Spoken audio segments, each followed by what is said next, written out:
Louis-Camille Giannotto, sergent détective, retraité depuis 18 ans du service de police de la ville de Repentigny. Tout a commencé au mois de mai 1962. J'ai appliqué au service de police, j'ai passé l'entrevue et j'ai été accepté comme policier-pompier.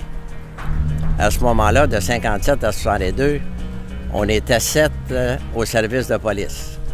On passait régulièrement devant le poste de police qui était à l'hôtel de ville.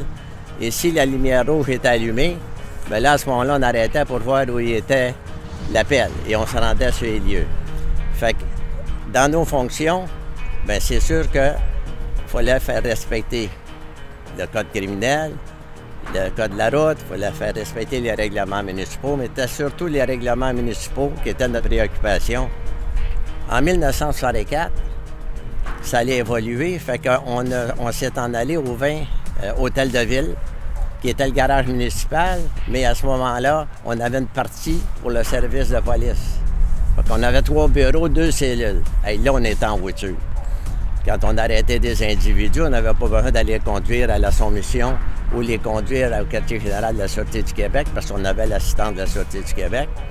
Fait qu'on était là jusqu'en 68, et donc d'autres policiers sont rattachés au département avec d'autres véhicules. Et là, on avait les communications à l'intérieur du véhicule de police qui facilitaient notre travail. En 68, on a transféré dans l'ancien hôtel de ville sur la rue Notre-Dame au 435. Et là, on avait encore beaucoup plus grand et le travail était beaucoup plus intéressant au niveau des enquêtes et au niveau des spécialités qui sont rattachées à ça. Pour le service des incendies, bien, à ce moment-là, il a été transféré au garage municipal et par téléphone, parce que là, à ce moment-là, il y avait des répartiteurs qui nous appelaient à notre domicile et ils nous disaient où était l'incendie, on s'en allait à ces lieux, on s'habillait à ces lieux, puis on combattait l'incendie. C'était peut-être pas ce qu'il y avait de mieux, mais ça fonctionnait. L'ambulance, à ce moment-là, c'était l'ambulance de M. Champagne qui avait le salon funéraire. Il s'avait grillé d'une ambulance pour nous aider à transporter les blessés à l'hôpital de Gardeur. Puis quand c'était pas trop grave, mais là, on les transportait avec notre véhicule de police. Le 27 juillet 1967, au Parc Saint-Laurent, il y avait le Centre d'art de Repentigny. Et je regarde ces 4 colonnes de ciment qui me font vivre des moments douloureux.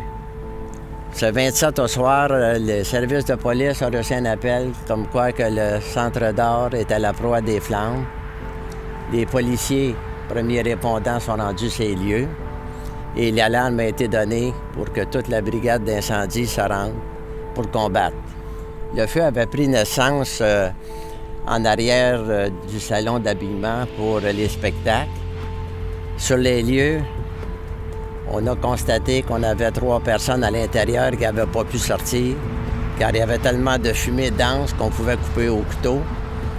Et comme on n'avait pas, dans les termes de pompiers, de Scott Air Pack, on a essayé avec des mouchoirs sur notre nez et notre bouche de rentrer pour aller leur porter secours, mais on n'entendait pas crier, on n'entendait rien à l'intérieur. On a réussi à rentrer quelques pieds. Et on a sorti M. Saint-Jean des Flammes pour qu'il soit conduit à l'hôpital, mais il était dans le coma. En tout cas, il a de la misère à respirer. Et pour les 2 autres, M. Napoléon Sainte-Marie et M. Yves Saint-Germain, ils ont été localisés le lendemain quand le brasier a été éteint avec l'assistance du service d'incendie de Pointe-aux-Trembles. Quelques jours plus tard, on a appris que M. Roger Saint-Jean avait décédé des suites de l'incendie. C'est un des moments les plus dramatiques du service de police et des incendies de la ville de Repentigny. Je pense que le plus beau legs qu'on a pu laisser à notre génération future, ça a été le devoir accompli. Ça a été être proche de nos citoyens. Pour moi, je me dis c'est une page d'histoire qui s'est terminée. Il y en a une autre page qui s'est ouverte pour le mieux-être de toute notre population.